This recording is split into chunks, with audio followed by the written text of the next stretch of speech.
you've charged the media with complicity in publishing propaganda, which has led us into this war.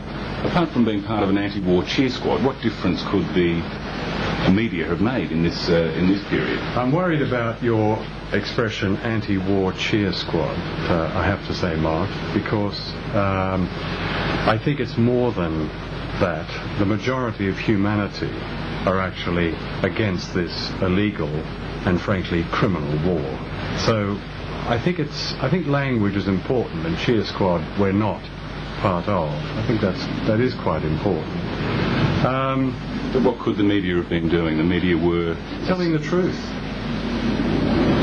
not echoing and channeling the views of the pro-war cheer squad, and a cheer squad they are.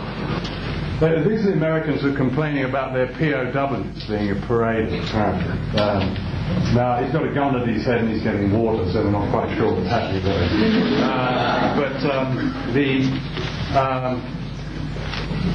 Same picture, liberation. This was last Sunday. While Australians were getting all this nonsense, the Independent. This is the reality of war. We bomb, they suffer. Robert Fisk in... Today's meeting with journalism students is a dress rehearsal for his evening public appearance, a talk and screening of his film on Iraq. The event has had no publicity, but it sold out within days.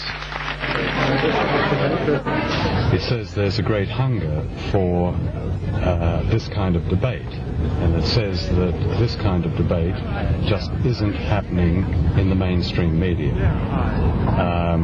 I would think never before has the public meeting, public debate been more popular, and the reason it's never been more popular is that the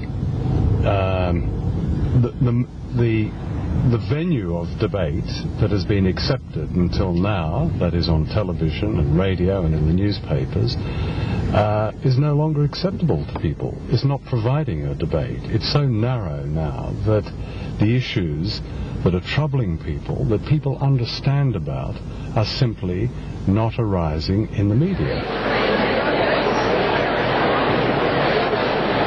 It's Pilger's analysis of the media, as much as his opinion on Iraq, that draws the crowds. More than 1,000 have come to hear from Pilger tonight. Hundreds turned away. The majority of them, it seems, deeply suspicious of the media coverage through the initial stages of this war.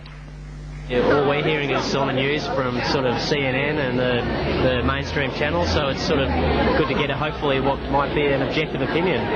You don't feel like you're getting an objective opinion in the media today? I don't know, to be honest. I'm not sure what to believe. So you feel that you're not getting enough perspective from the media? Oh, I'm getting a perspective from the media, all right. I'm copping it right up the arse.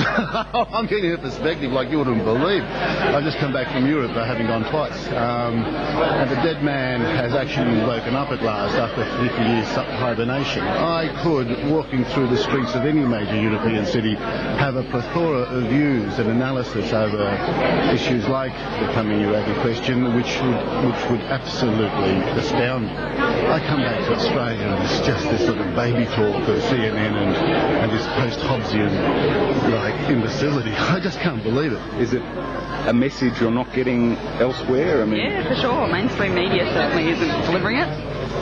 Well, let's maybe not the mainstream. What about ABC, the Sydney Morning Herald? What do you? I'm still sceptical of those forms of media as well, actually. Whether you're getting the truth or whether you're getting a scope of opinion. Yeah, exactly. Like a lot of our news stories are coming from America, even if it's the ABC. So. They may be our governments, but at the same time they may be our enemies.